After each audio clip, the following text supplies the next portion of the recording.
Hey Lashay, thank you so much for coming on the show. I hope things are going well for you.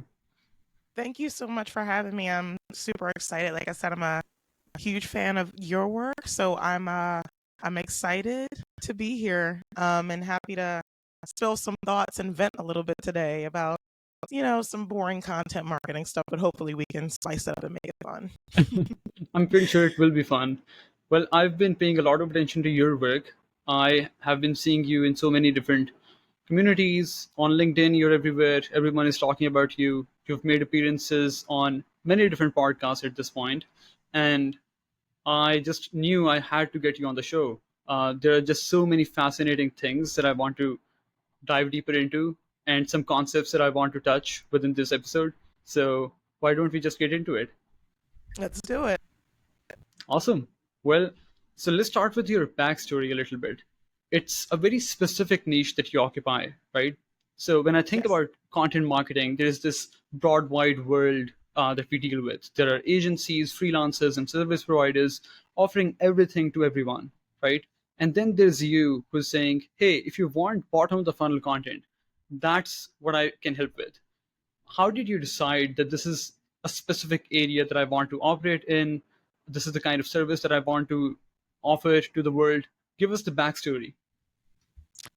You want the short backstory or the long one? Well, I'm happy with the long one. We're here for Okay. the long one. All Yeah. right. So it goes back to when I was maybe about 15 or 16, right? That's when I started getting really interested in, internet marketing and content marketing and things like that. So what I would do is I would build these affiliate style websites. And, for anybody that has been on the internet for anything over 10 years, you know about the Amazon affiliate websites where you build them and you get little commissions and stuff like that. So I started building those and I noticed something. I noticed that when I wrote a specific type of content, actual sales would come in from that content. And at the time, I didn't necessarily know what the buyer's journey was or that this content was called bottom of funnel. But what I did know is that it was converting and it was turning into sales, and it didn't take a lot of it for that to happen. So that's when it first came up on my radar. Then I started getting hired at different in-house agencies and actually across content marketing agencies and in-house.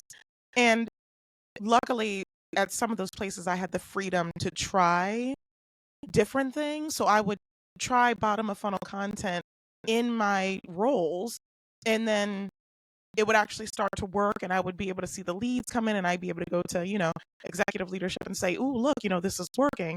And I'm like, "Okay, I'm on to something here." And the funny thing is that I actually started doing it for e-commerce before I did it for SaaS.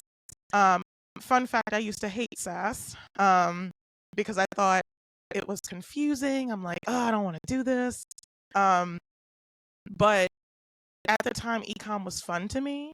And here's the cool thing too, just a little side note, like bottom of funnel content is transcendent. Like it can move across B2C, B2B, B2B to C.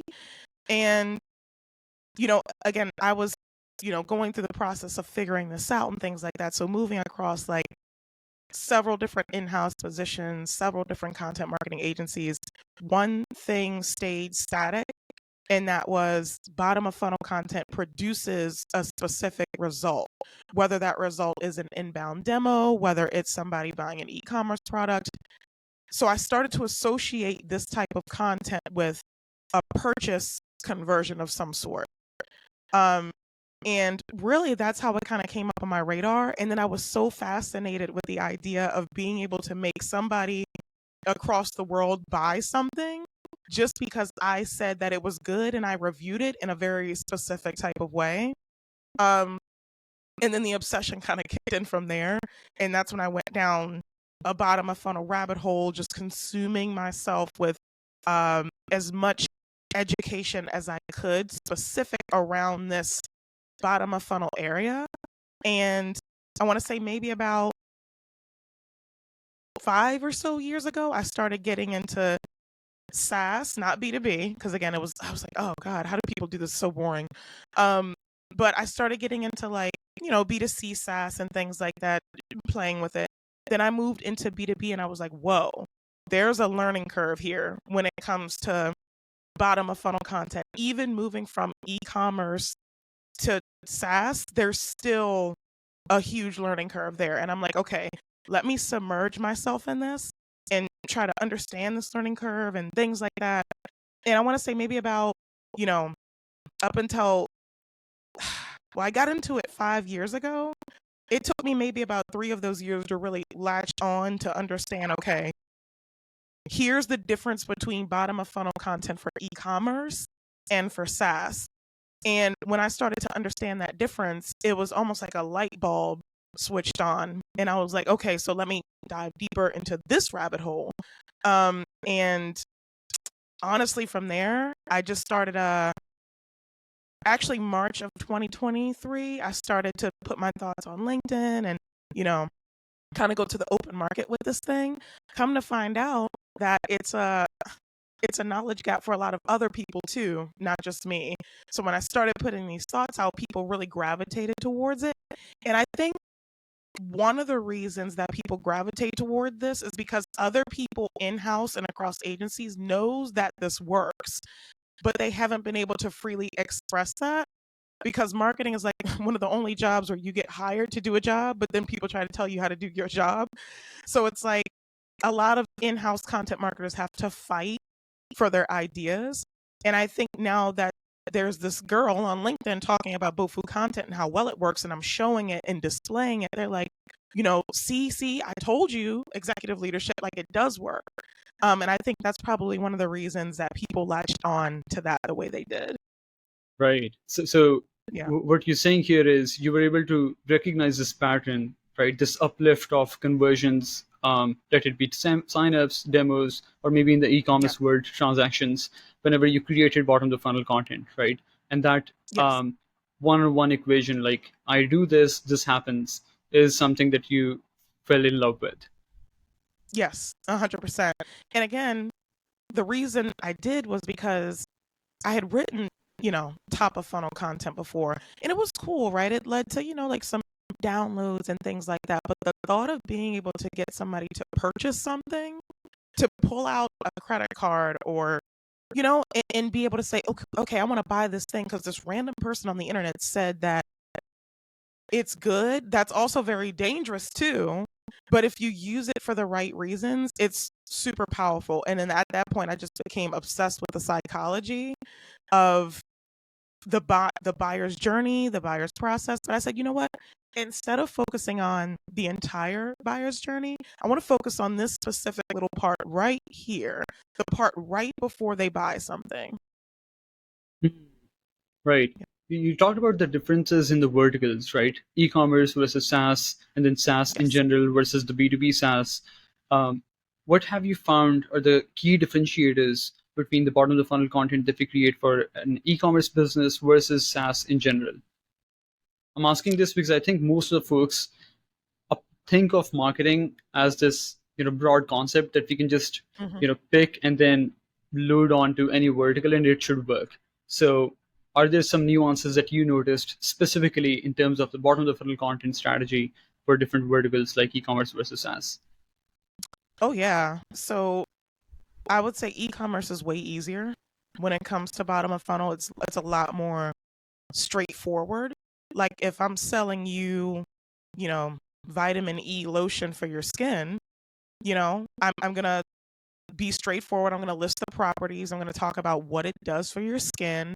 It's a very straightforward buying process. It's not, well, not unless you're selling like $200 or $300 lotion or something like that. But the stuff I was selling was maybe like $14, $25, $40. You know what I mean? It's not a big purchase decision. It's not hard to it's like an impulse type of purchase, right? Um, but e-com is a lot more straightforward when it comes to that.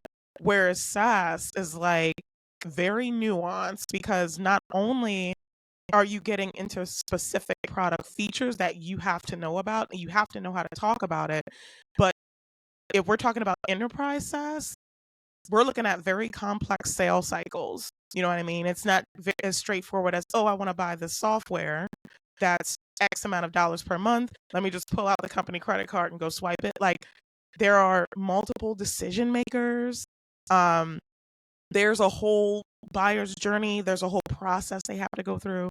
So that was a little bit of the learning curve for me, where it's okay, not as straightforward as e-commerce.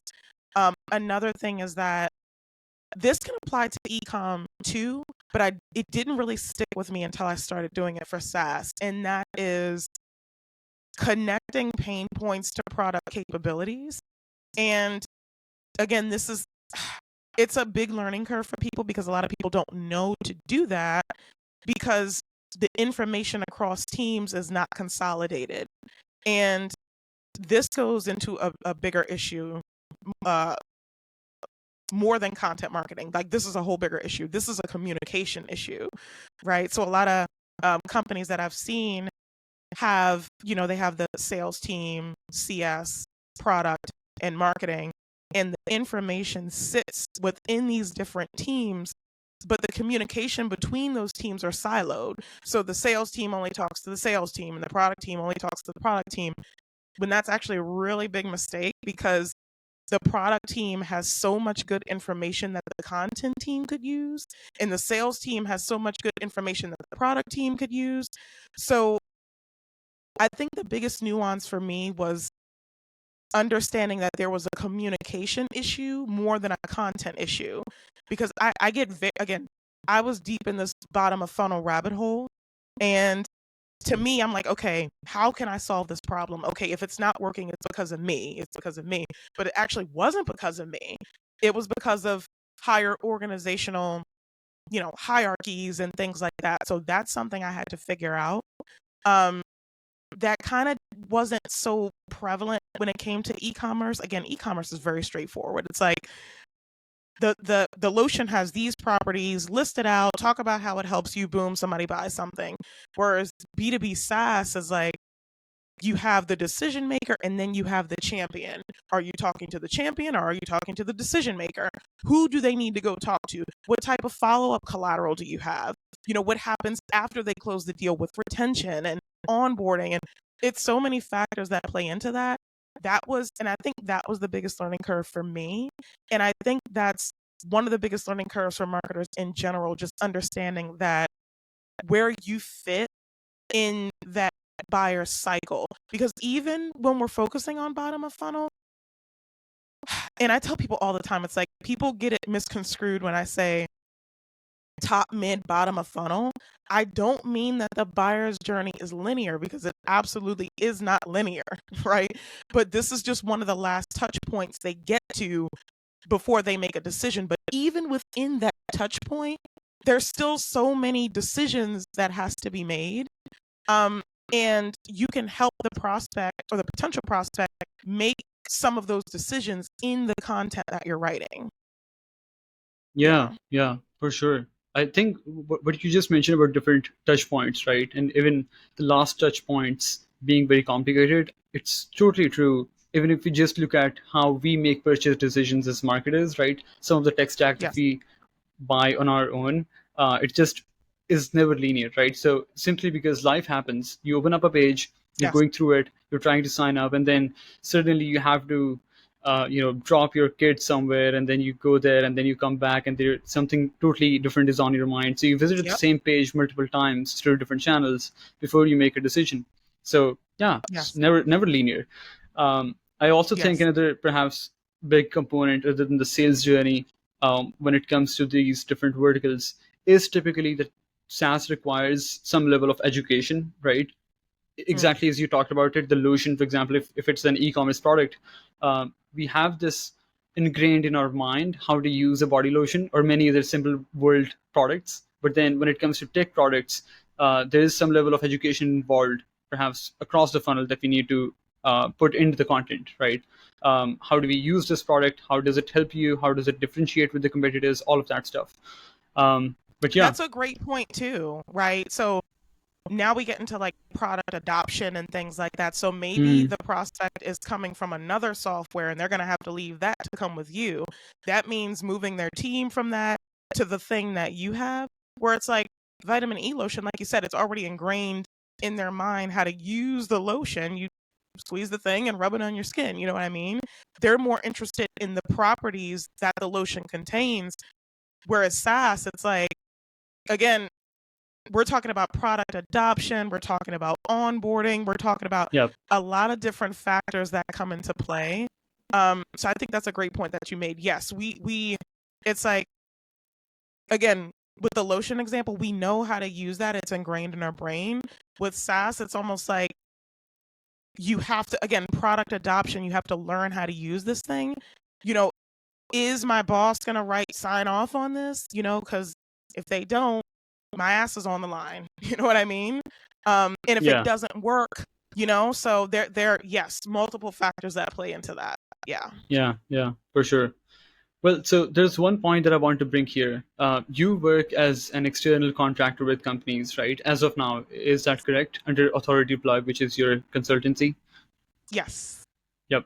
So Yep. there's one thing that I've noticed in some of the companies, which is this hesitation, this friction that they feel when they're trying to work with an external contractor in general for content, let alone for bottom of the funnel content specifically. So, and what I've noticed is perhaps they have this feeling back in their mind that bottom of the funnel content is supposed to be very product focused, and who knows our product better than our own team, right? Who knows our product better than our VP of product or head of growth, right? Those folks. So we'll just create the content in house.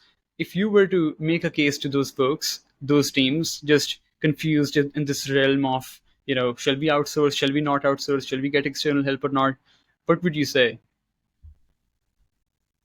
So I lean into the fact that nobody knows their product better than them. The only thing I do is help them extract that knowledge that they already have, right?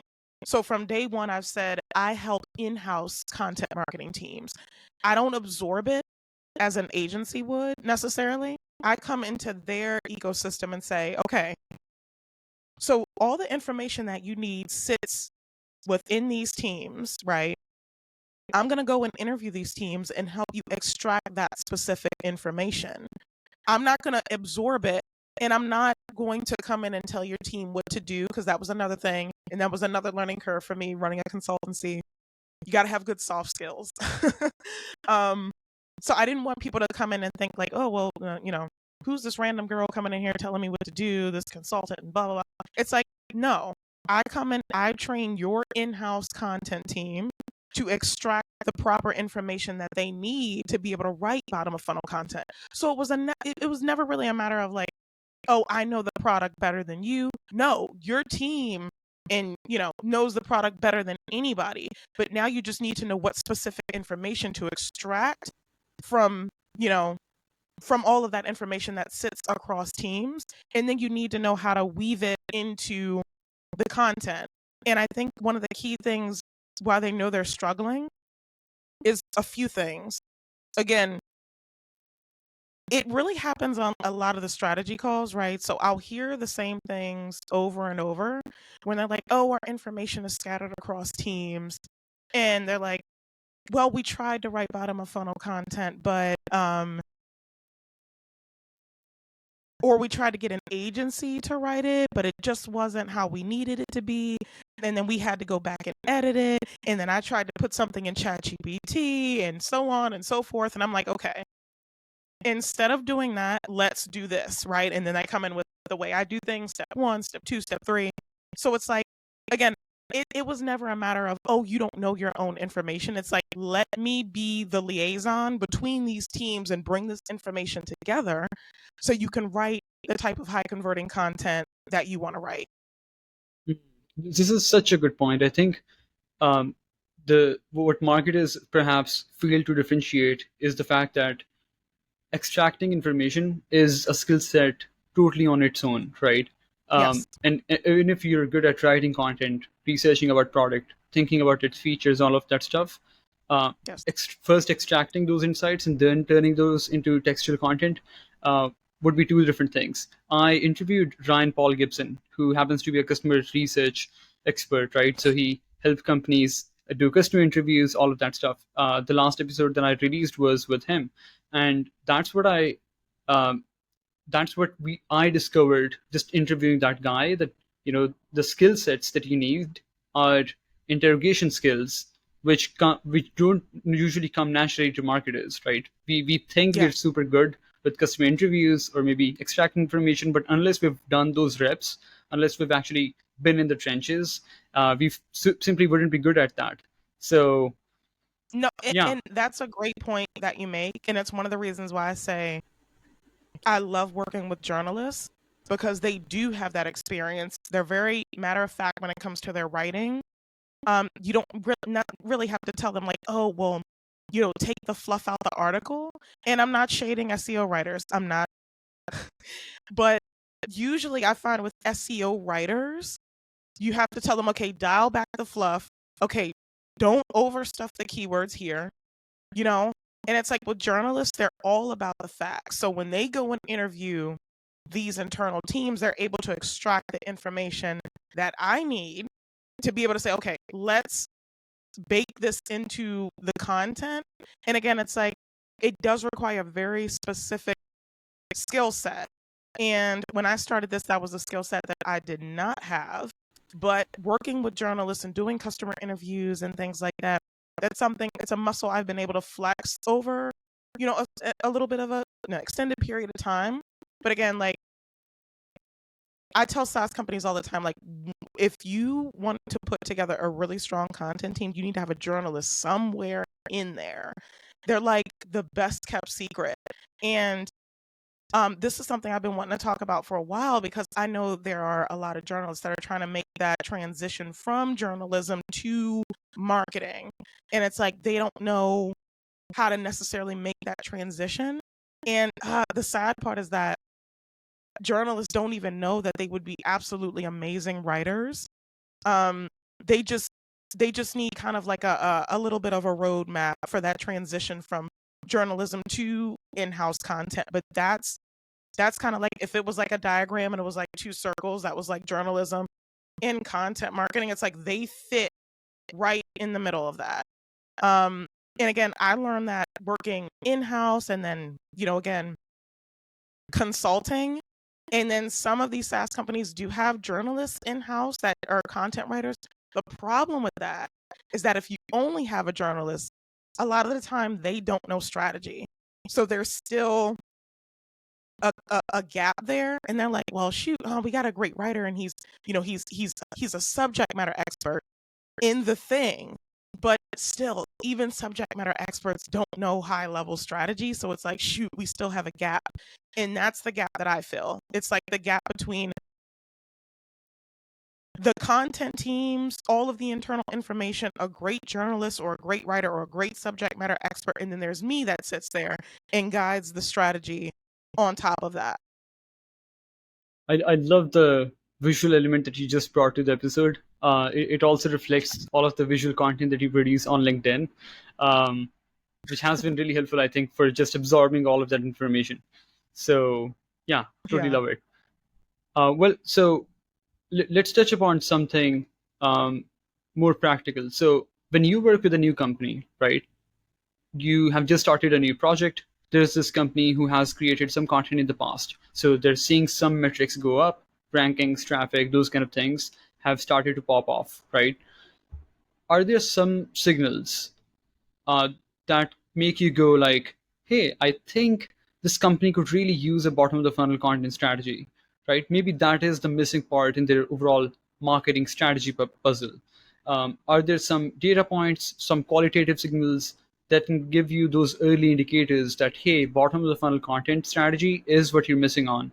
Um, any such signals that you look at when you're first starting a project? So it's funny because the biggest signal that I get is actually on the strategy calls themselves, even before I start the project. Um, Again, because I'm hearing the same pain points over and over and over.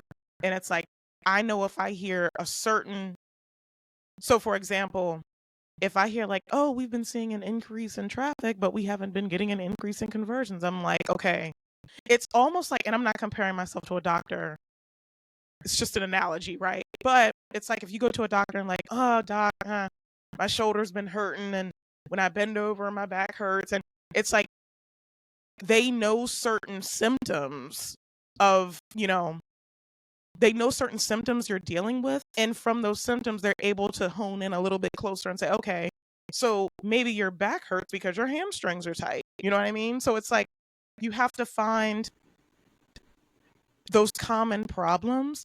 And again, like the common problems that I find is like I can just go to their blog. If I don't see any bottom of funnel content and they're coming to me, I'm like, okay, yeah. I think another thing is they tell me like, oh, we have an SEO person in-house, but they're more technical than content driven. And I'm like, oh, okay. So that's another gap. So there's multiple gaps within content teams for the reason being they can't produce bottom of funnel content. Another gap is, again, they have somebody that's in-house, that's an SEO professional, but they're more technical SEO. They deal with, like audits and type of things like that, where I'm not as technically driven, I'm more strategy driven. So it's like when you have these two people together, that's when you can close the gap. But those are a couple things I notice. Again, going to the blog, not seeing any bottom of funnel content. We're getting traffic, but we're not getting conversions, and our traffic is growing year over year. And it's really the same thing over and over and over. And I know we're not probably to this part yet, but when you start hearing those same things over and over and over, that's when product market fit starts to arise. Before product market fit, service market fit, right? So I knew I had service market fit when, again, I kept getting on strategy calls, hearing the same things over and over and over. And I think what you said before when you're like, oh, they need to be educated. Education plays a huge role in my lead gen efforts, right? Because a lot of people may not even know they have a bottom of funnel problem until I put it on their radar. They're like, oh, well, maybe this agency could take care of it, or maybe this PR, person could take care of it, or maybe our in-house person could take care of it. It's not until 6 to 12 months down the line, they've been trying the same thing over and over, that they realize, okay, there's something wrong. There's a gap here somewhere. Why is my traffic increasing, but my conversions aren't? And that stems from the misconception that search volume equals demo signups, and it does not. But again, people don't realize this until 6 to 12 months down the line when they've been pumping out content, and they're like, something is still missing. I don't know what's missing. Then they just see me, posting these visuals, and they're like, well, I've been seeing an increase in traffic, but not an increase in leads. I'm not able to track my bottom of funnel content correctly.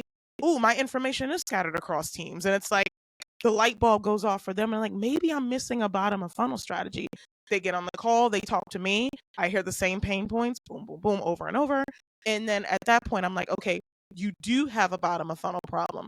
Now, on the flip side, if somebody comes to me and says, well, we're really heavy into brand awareness. We're really running a heavy demand gen function. We want to get a lot of top of funnel attention. And I'm like, immediately I know like that's not my person. And I'll refer them to somebody that can help them do that. And I think that's another important thing. Like if somebody comes to me and they're not, and I don't like to say not a good fit, but if I'm not what they're looking for, I let them know, right? Like Yeah. if you're looking for more brand awareness, high level, type of content, you want to go to X person. If you're looking to monetize that traffic you already have, and you have your product market fit, because see, now I'm going down a rabbit hole. That's another thing.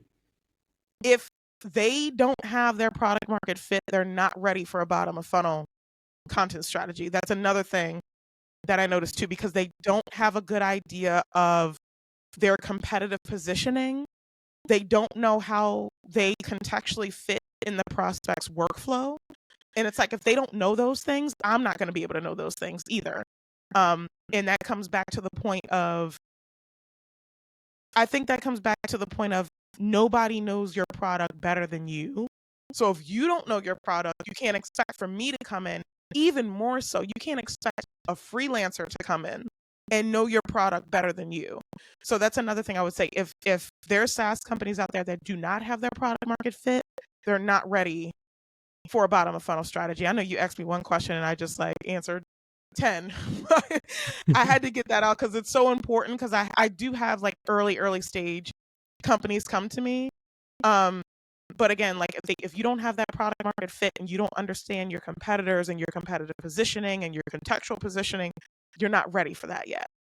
Right, right, right. Well, allow me to pull that thread a little bit. So you mentioned product market fit, right?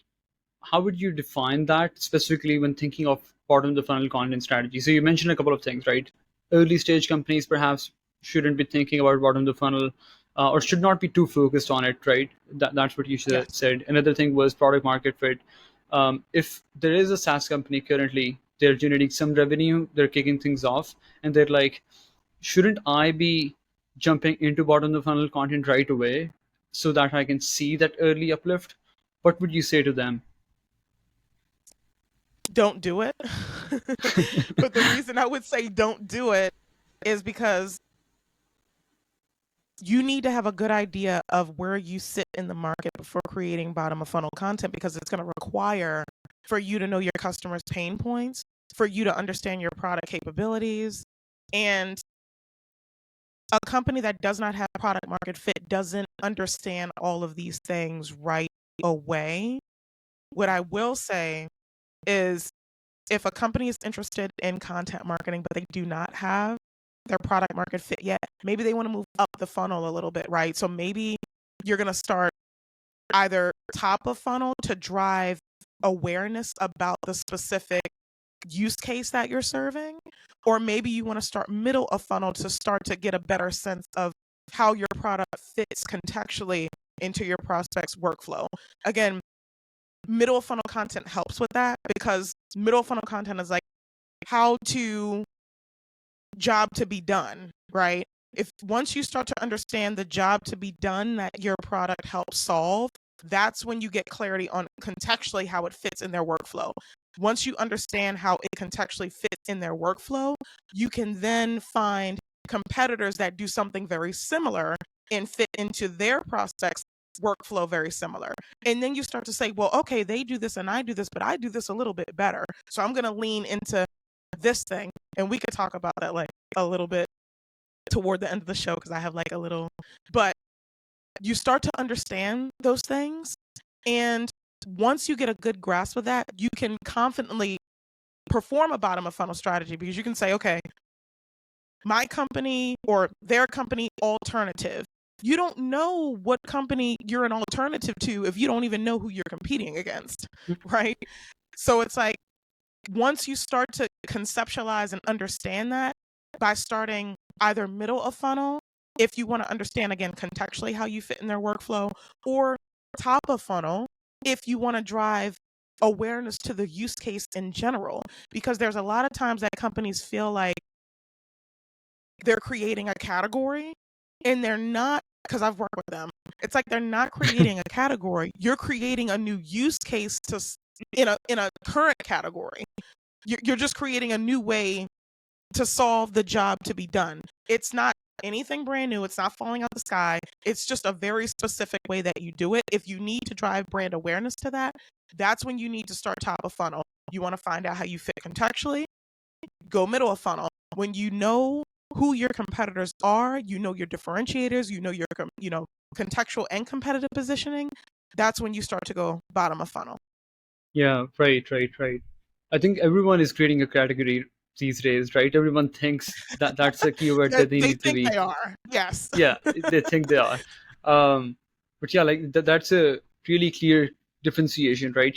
And I think you talked about this on LinkedIn, which is creating a different use case within an existing category is a different thing Yes. than creating a different category, right? Um, Yes. Yes. yeah. Um, Also, just to summarize what you said, right?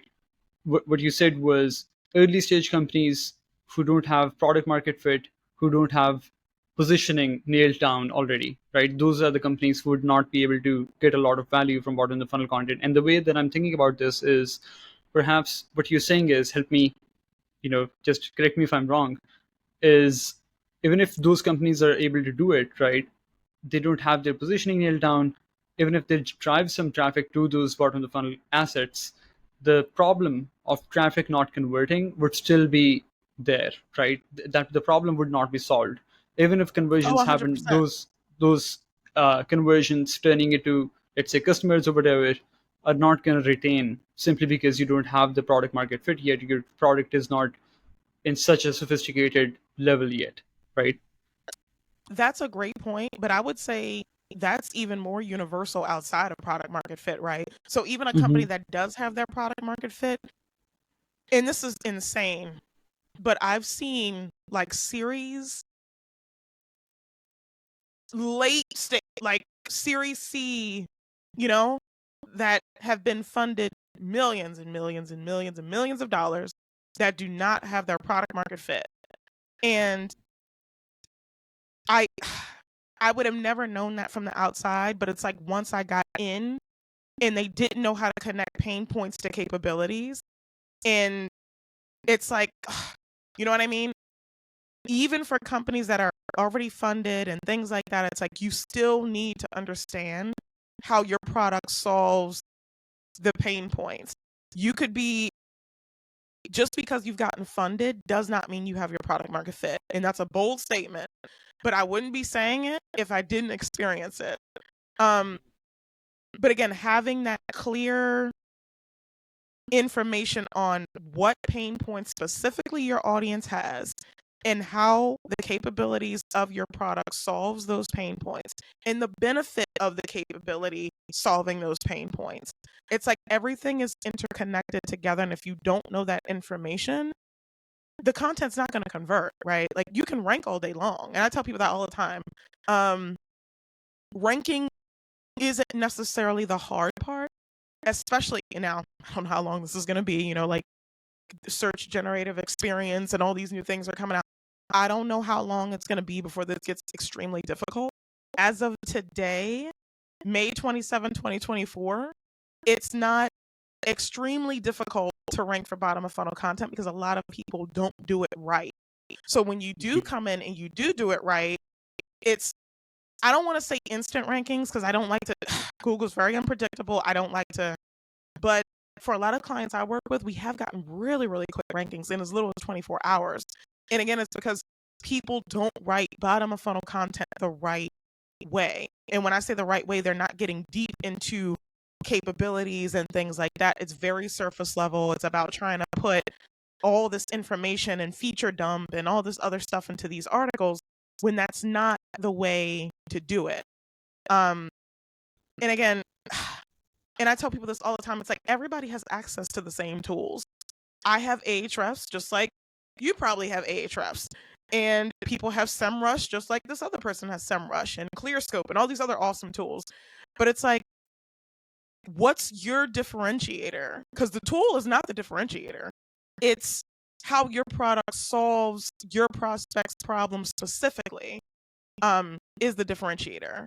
So and then how you talk about that in the piece itself is also a differentiator, which is why bottom of funnel content isn't, and again, as of today, isn't extremely difficult to rank for. Um, Yeah. so yeah, and again, it's like I don't use, and a lot of people are surprised by this, but I don't use a lot of tools. I probably use one SEO tool, and that's Ahrefs, and that's just for keyword research. Um, and I have a whole rant on keyword research too, but I won't dive into that right now. But I use one tool and that's it. I don't use any on-page SEO tools. I don't. And as someone that has used almost every tool that has been out there, a lot of them just aren't needed. Um, I don't. To me personally, I don't care if I get an 80% optimization score on this content piece because the problem is companies are optimizing for SEO and not optimizing for the customer, which is, I get it on the flip side where it's like, oh, okay, we want to rank, but what does ranking mean if you're not converting, right? So, and I always tell people like, you want to put the customer first and SEO second. And I know Yeah. this is one of the things we were going to get into because even if it doesn't rank right away, you can still use that as collateral, but you can only use it as collateral if it's designed to convert a prospect into an actual user of the product, right? Versus if you Yeah. create this long SEO optimized piece, that's all it's going to be used for. You know, as opposed to creating it for the customer and being able to repurpose that piece for multiple different, collateral across the company. Yeah.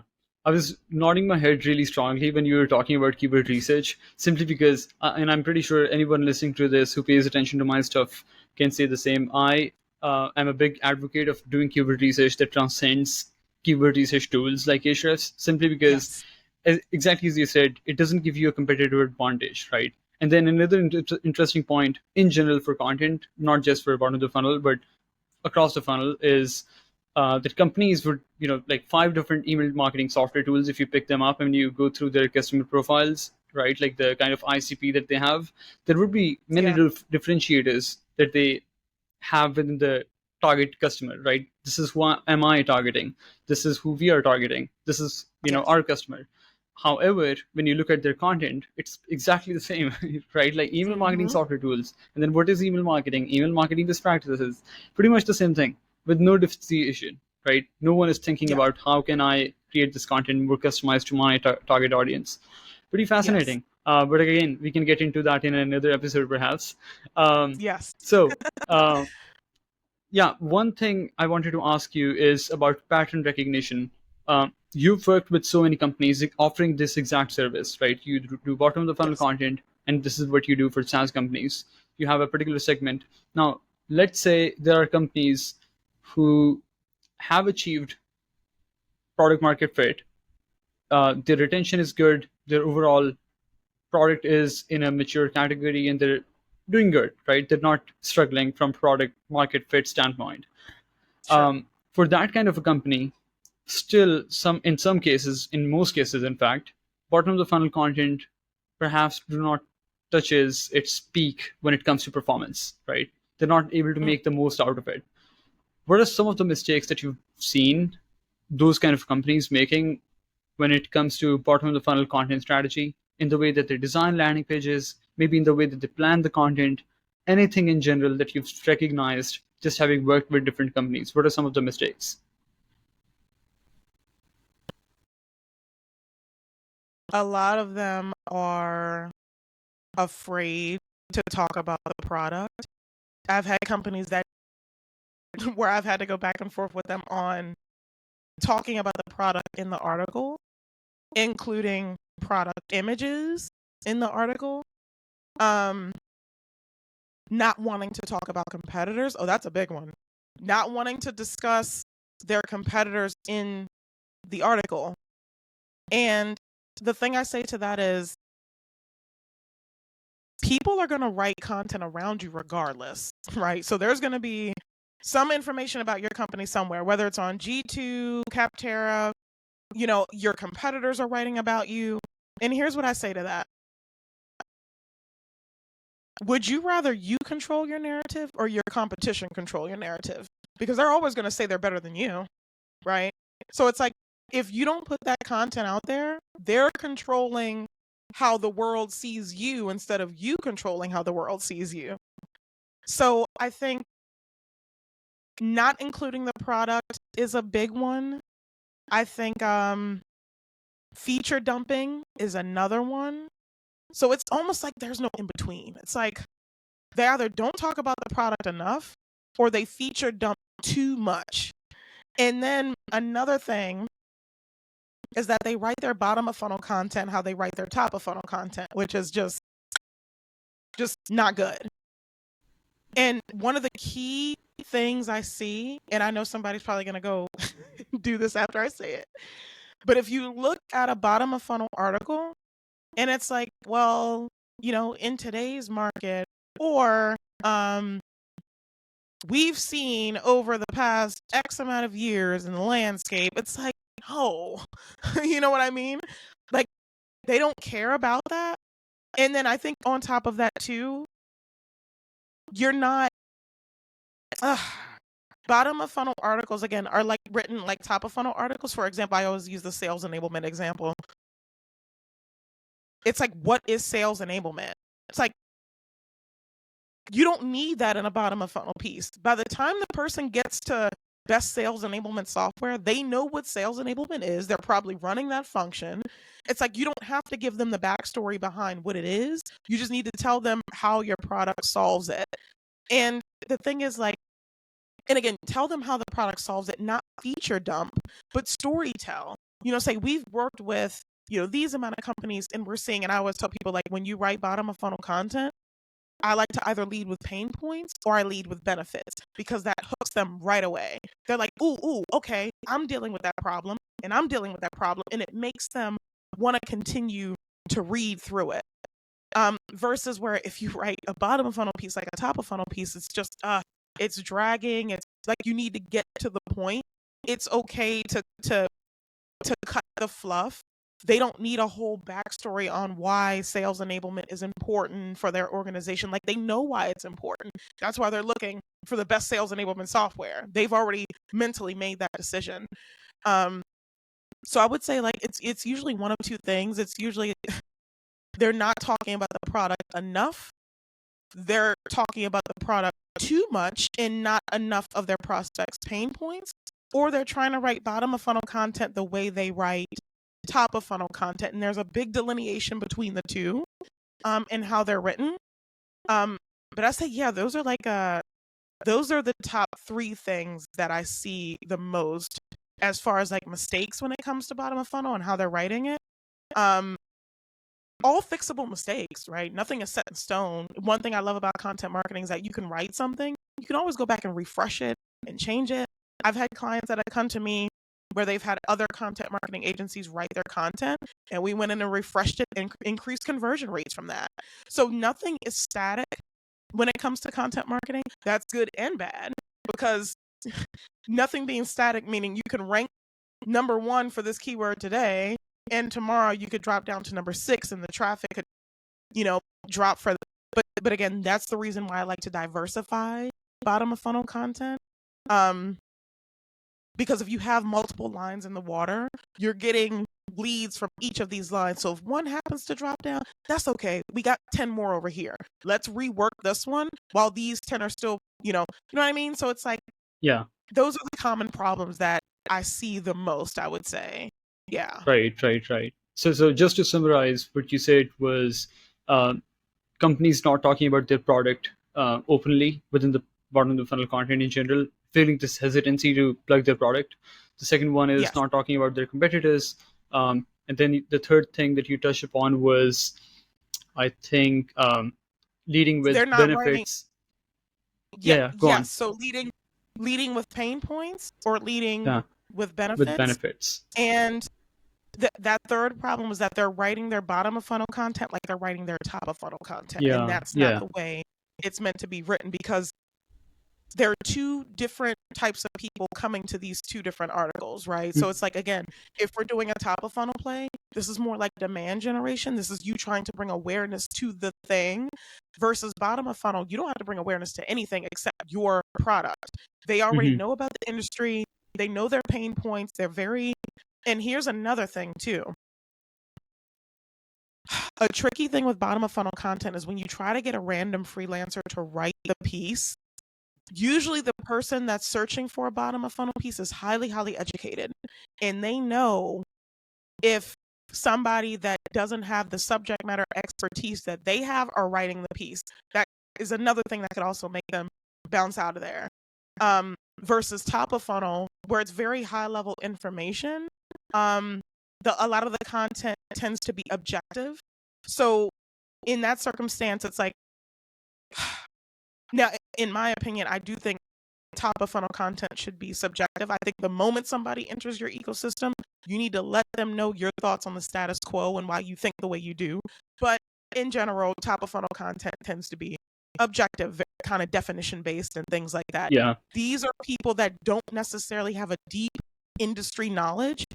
And Mm. then when you get further down the funnel, the knowledge starts to increase, right? So, for example, if I'm looking for, a type of, let's say I'm looking for an AI writing copilot, and I'm like, okay, I know the problems that I have specifically, if I'm reading through an article and I'm not seeing those pain points, and I could tell they just typed a keyword in on Google, grabbed the other 10 results and kind of smashed it together, which is usually how freelance writers are taught to write. I'm going to know that immediately because I have deep subject matter expertise in content marketing. So you got to think like you're talking to people like me with over a decade of experience in the field. It's like you have to be able to match that level of expertise when you're writing the content. Yeah. One thing that you mentioned, which is pretty interesting to me, is how most of the folks within the bottom of the funnel content would include these definition-based sections, right? So if they're writing Yes. on email marketing software tools, they would just include a section that says, "What is email marketing?" Um, Yes. and it's always fascinating. If you so SEOs do this a lot, right? And if you ask those SEOs or search-based content marketers, why exactly are you doing this?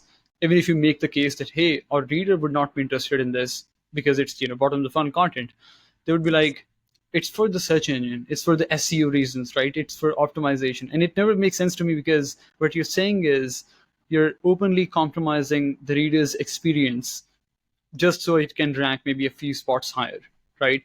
Yes. So you're basically Yep. surrendering your quality to Google as a search engine simply because you want rankings and visibility, but at the same time, you're compromising heavily on experience, on conversions, on the value that you can drive out of the bottom of the funnel piece. Never makes sense to me.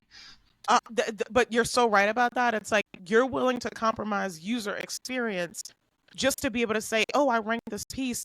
When in actuality, if you are running a consultancy or an agency or whatever, the thing that's going to retain the client is money. It's like leads in the door, conversions. That's the thing that's going to retain the client. Now, again, if you are a top of funnel specialist, this isn't your thing, right? You have different Yeah. KPIs and metrics you need to hit. Maybe it's like a certain number of email subscribers over a quarter, or a certain Mhm. number of like, you know, ebook downloads in a quarter or something like that. Different KPIs for different parts of the funnel. For me, working bottom of funnel, it's like I'm not afraid to tie myself to a number because I know how to get clear with attribution. And I also know the type of content that I'm working on. I know what the people want to read when they get down there.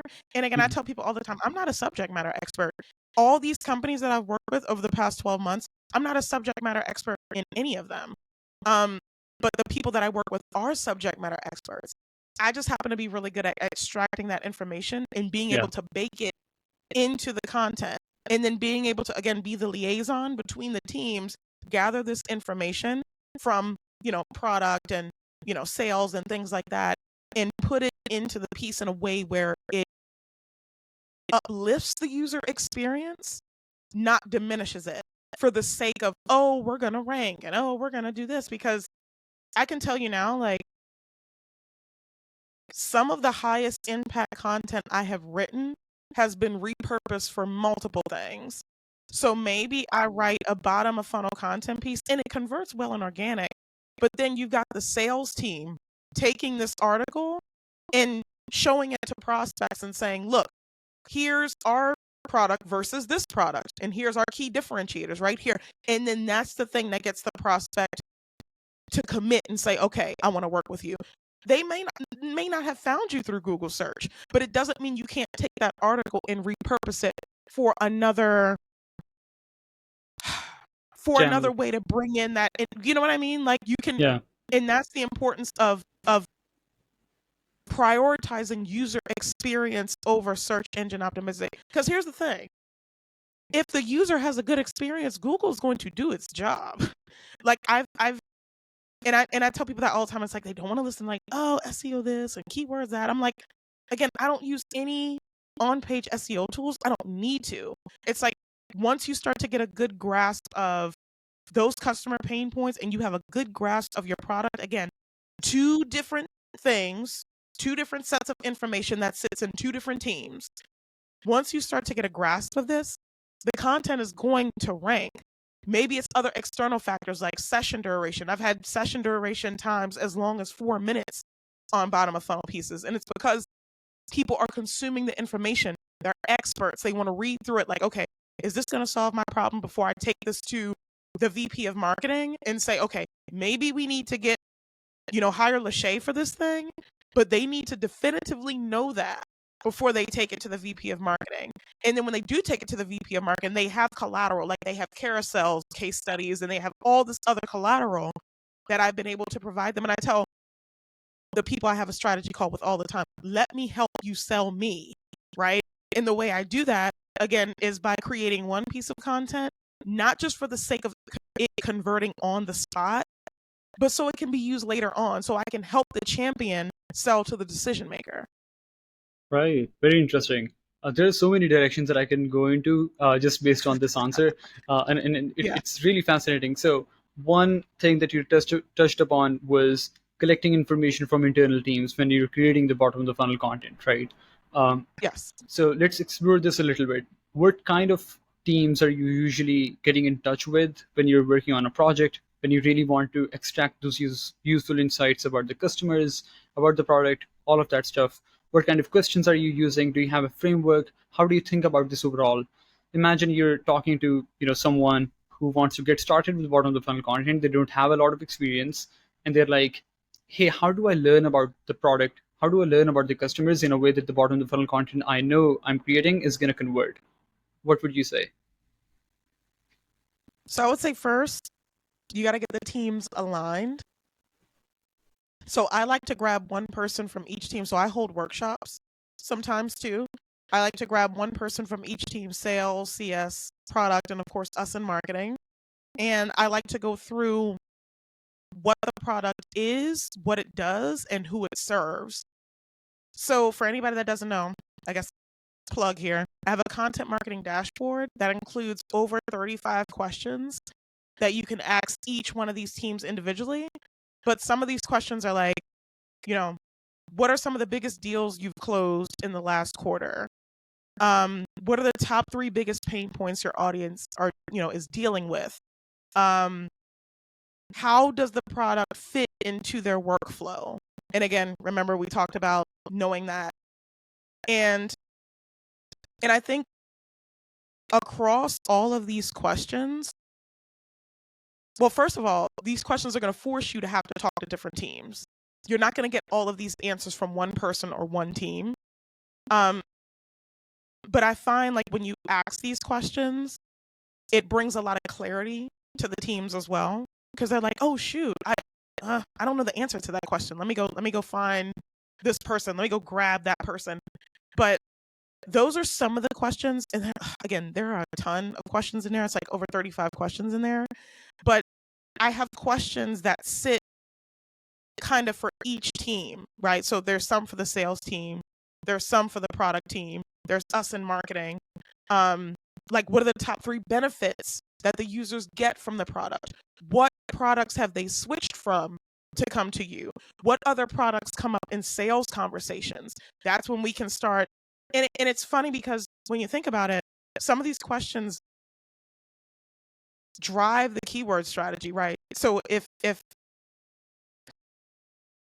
you ask the sales team, oh, what other products are usually mentioned? And they're like, oh, X, Y, and Z.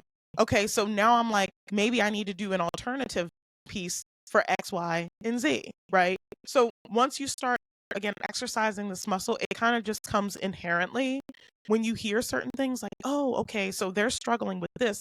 Let me do some keyword research around this thing that they might be struggling with. What would somebody that's struggling with this thing search for, right? And that's one of the key questions that I'm asking myself as I'm doing these interviews. I'm trying to use the interviews to fuel how I do the strategy, not the other way around. And I think a lot of SEOs just try to go in first with the full blown keyword research, and we're just going to do a bunch of best of this and best of that. But it gets more nuanced than just best sales enablement software.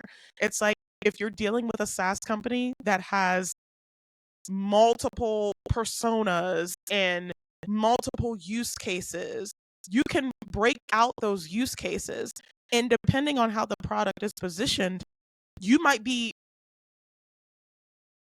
trying to compete against a more full service solution. And then in that case, I tell people don't do that, because that's an uphill battle where maybe you just serve a very specific segment of that solution, or maybe you just solve a very specific problem. And if you're trying to compare yourself to a competitor that has a more of a full service solution, that's going to be an uphill battle.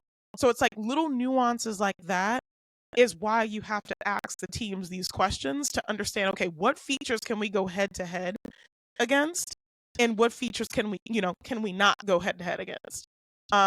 It's not as simple as like, oh, okay, so we're working with a sales enablement software, so best sales enablement software. It's like, yeah, but also no. It's like, what features can we talk about, what capabilities can we talk about. So I think it's just about like getting super specific like that. But again, getting the information from these different teams and then consolidating that information is how you help them achieve marketing and sales alignment. And it's like, if they don't have that alignment, all your other collateral is affected. Your email marketing, your paid ads, your organic marketing, any type of content, YouTube, anything you want to do, if you don't have that alignment, it's going to lean over, or it's going to show across all of your messaging. And at that point, you have a much, much bigger problem than just, oh, we need bottom of funnel content. Like, no, we need to go back to the drawing board and figure out who we're talking to. And then we need to get these teams aligned. And it's unfortunate because a lot of teams are like working right now, and it's like they're climbing the ladder, but it's leaned up against the wrong wall. And it's just like they don't have that that alignment in their and companies are worried about, oh, mass production. Let's produce as much content as we can. The thing is, that's great, but do you have that alignment before you go balls to the wall with producing a bunch of content? You know what I mean? Right. Yeah. Yeah. Yeah. So the example that you gave, by the way, in this answer was you said something like, if you have a product that operates in a specific niche, you don't want to go after competitors who, for example, if you're creating an alternatives page, let's say you're a, you know, project management software for agencies, would you say Mm-hmm. you shouldn't be creating a versus page with ClickUp, which basically is a company that serves almost everyone? Is that a good Yes, example? that's a great example. Again, so if you're more of like a niche competitor and you serve a specific segment, so maybe ClickUp serves everybody, but maybe Yeah. you only serve a specific segment that ClickUp serves. Maybe you just Mm, want to go head to head with that mm, specific use case versus saying, okay, our company versus ClickUp. You're not going to win that, right? If you right. get deeper and do it on a per use case basis, where you say, okay, you know, best project management tool for freelancers. Maybe you serve freelancers specifically, whereas ClickUp serves freelancers. I've seen something the other day about like criminal investigate. They serve any and everybody. But Yeah. again, if you don't get really specific, that's an uphill battle. You don't want to take Yeah. your tiny niche SaaS product, and I'm not saying like your product isn't as good. Maybe you serve this particular use case better than ClickUp, but if you don't accurately articulate that in the piece, Mm, nobody's going to know. You know what I yep. mean?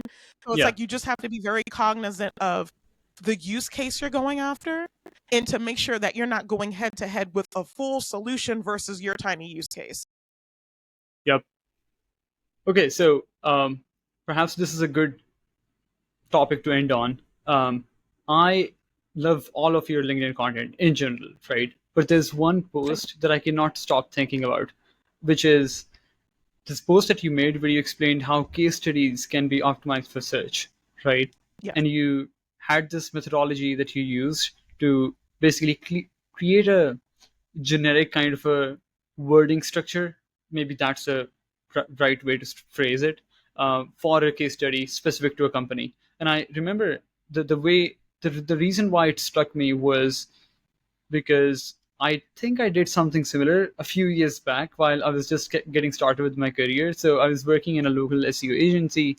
Someone was like, "Hey, we have this, these two case studies. One for, these social media ads that we've run for a fashion brand. Can you just take a look before they go live?" And I was like, "Sure." And I just, rewrote the title tag or something like that, right? So I think it resonated a lot with me simply because I used a similar kind of methodology back then. But I think it is something super interesting, and not a lot of folks are thinking about this methodology. They don't think about case studies to generate traffic from these channels directly, specifically Hmm. the one that you used where search can give you traffic. I don't think even anyone listening to this podcast right now would have an idea of what I'm talking about. Can you explain that methodology a little bit here? Yeah. So if you if you go to your favorite SaaS product, they probably have a section on their website where they have all their case studies bunched up into one place. And maybe they're expecting for visitors to come and, just search through their case studies. But actually, what you can do is you can very smartly and strategically place these case studies in search engines through SEO. So instead of just putting your case study on the website, what you can do is find a bottom of funnel keyword and then tie that case study to the keyword, right? So I did a video on LinkedIn the other day and I was using Drift as an example. And of course, Drift, another SaaS company that has multiple use cases, personas, ICPs, all that stuff. But I used the specific example of a lead generation software. And I said, so if Drift wanted to create a bottom of funnel case study style article, what they could do is find their category keyword meaning what category does your SaaS sit in? So the category keyword was lead generation software. And then what I did was I went to the section under Drift's website and they have it very neatly where you can select the persona that you want to find. And I found the specific use case of marketing, lead generation. And what I did was I took 4 impactful case studies around that specific use case, again, getting very use case specific, of lead generation.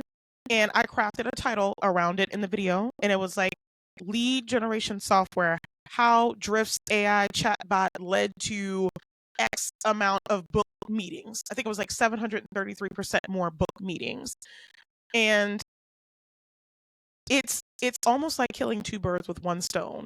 Not only are you putting out an SEO optimized piece that's, and again, going back to being user friendly in for the reader, but also you're combining a story into that. And one thing I love about including case studies in SEO content is that it gives the potential prospect, a view into how you solve their particular problem. And again, if you're dealing with a SaaS with multiple use cases and things like this is why you want to get use case specific, because we don't want to talk about, and I'm trying to think of an example for Drift, but like we don't want to talk about like retention and then we're using like lead generation examples in the art. Like, no, you want to keep everything aligned. So if I'm talking about lead generation as the article topic, I want to have lead generation case studies in the article itself.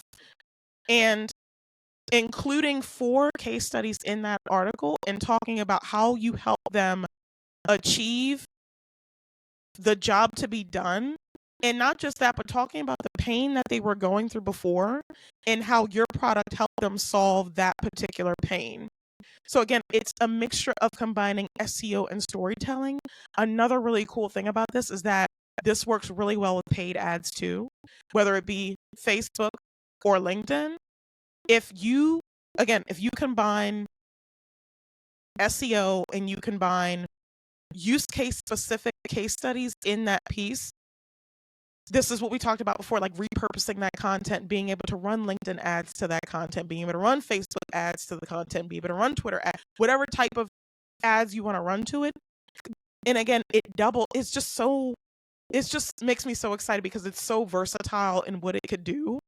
But essentially, again, you're just finding a bottom of funnel keyword and then you're tying the specific use case to that keyword of how you help X amount of companies do the same thing that the person is searching for. So again, in the case of a Drift's example, if they're searching for lead generation, how did you help 4 other companies with lead generation? And then the thing is, most companies, like when they do case studies, they have one long case study about one company, the backstory of the company, versus I like to keep it short and sweet and just bam, bam, bam, hit them back to back with 4 different client stories that, again, all match the customer use case that the prospect is searching for. And it's like, when you get hyper specific like that, I don't want to say it makes it impossible to say no, but it's just really, really impactful. So for me, for example, like, again, if I'm looking for an AI writing copilot and I'm like, okay, I need something that can help me write my content, and I go to your piece that's ranking for a bottom of funnel keyword that I typed in, and I see 4 different people that had the same problem that I had, and you helped them solve that problem, well, naturally, I'm going to think probably you can help me solve it, and I'm going to reach out to you to see if you can help me solve it, right? So I think it's just an underutilized strategy that I think if people start using a little bit more, it could be a great conversion driver for them. Again, it's like killing 2 birds with 1 stone. Not only are you getting the SEO value from it, but you're getting the storytelling element from it too. And we already know great storytelling sells, and we know that exposure sells. So the SEO is the exposure side, the case studies are the storytelling side. So when you have those 2 together, I think it creates just a really, really impactful piece. Yeah, for sure. I'm also thinking from a performance standpoint, it might in fact be a better driver of conversions revenue, like from a pure money making standpoint, even if your piece following this methodology is not ranking number one, right? Like, I'm just thinking if someone has, like, there's a keyword that says social media marketing for a fashion brand. Like, Lashay created a case study of, a social media agency that served a fashion brand and then optimized it for search using this methodology that you're talking about. And then someone else wrote this detailed guide, right? They're like, hey, this is how run social media marketing for a fashion brand. Even if they rank number one and your piece ranked number three, despite having less number of eyeballs, you might still be able to make more money, right? Simply because Yes. the conversion rate could be higher. The proclivity of someone being on that page, converting by reading that content would be higher on your page. That's what I'm thinking. Yes, yes. And again, it optimizes for not just SEO, but I think it's the perfect blend between like SEO and user experience and storytelling. It like perfectly encompasses all of those together, which I think why it is so versatile. Not only can it convert from a organic perspective, but it can convert from a paid ads perspective. Um, and again, I know we might have to we might have to do a sequel to this, but I didn't even get into like, if you create a really good bottom of funnel piece on the organic side, you can actually run paid traffic to that to see the conversions come in quicker than just waiting for it to rank. And I found, Yeah. like, at least anecdotally, like, it helps you rank quicker when you're pushing traffic to it. It also gives you an insight into what's going to convert and maybe what's not, sooner than you waiting for it to rank organically and then saying, oh, well, shoot, this isn't converting. Um, Another thing is paid ad landing pages. If somebody comes to a bottom of funnel article and they don't convert there, what you can do is retarget that person to a landing page specific around that use case they came in on. That's another way to grab somebody that didn't convert on the article the first time. Because as much as I love bottom of funnel and as great as it is, not everybody's going to convert that first time. But just because they left on the bottom of funnel piece, that doesn't have to be the end of the buyer's journey necessarily for them. You can retarget that person with a paid ads landing page. What I'm hearing after this entire conversation is that if you create a good bottom of the funnel strategy and you have those pieces, those assets created, you can use them across so many different channels, so many different touch points. You can retarget folks. There's just so much that you can do, and you don't have to think in, this one-dimensional mindset, right? No, not at all. And this goes to say as well, it's like, again, if you create a great bottom of funnel piece, you can repurpose that piece and turn it into a bottom of funnel webinar, right? So what Mm, you do is you just take the specific capabilities that you talked about in the article and you turn that into headers for your webinar. You know what I mean? Maybe you have a good bottom of funnel piece that's converting. Maybe you take that and you condense it into an email. It's like once you find what converts, you now have data-backed evidence to be able to say, okay, and I call it like data-driven creativity. It's like, so if I know people, if I know a specific article is converting, I'll say, okay, how many things can I repurpose this into? Could I turn this into a YouTube video and just have the same talking points that I have in the article? Can I turn it into a webinar and just have the same headlines that I have in the article? Like, how many pieces of content can I turn this into to convert that person that may have been lost before? Data-driven creativity. Totally loved that phrase. Like, Yeah. absolutely nailed it. I'm a big left brain thinker, really, really heavy on this. So I'm not as creative as I want to be. So sometimes I gotta like weave in between the two and create, so. Well, I'm pretty sure after listening to this conversation, many folks would consider you a creative person. I'm pretty sure that I would be the hope case. so. I hope y'all give me that credit, a little bit of creativity. Well, awesome. Thank you so much, Lashay. It has been an amazing conversation. I think not only I've enjoyed the whole episode, but also learned a lot myself. So, yeah, thank you so much for your time. How can folks find you? What is the best platform to reach out to you? Sure. So I'm on LinkedIn pretty much every day. I'm putting out content visuals to teach people content strategy and everything that I talked about in this episode. I also did mention the content marketing dashboard. If anybody wants to go grab that, they can go to authorityplug.com /content dashboard, totally free. It has all those questions in there that I included that you need to ask different teams to be able to consolidate information. It has a Looker Studio template for tracking.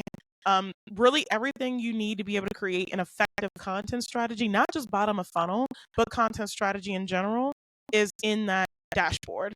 And yeah, if people want to reach out to me, just reach out to me on LinkedIn. I'm there every day. Amazing. I'll link those resources in the description. So, yeah, thank you so much for taking out the time. And I'll see you on LinkedIn. Thank you so much for having me.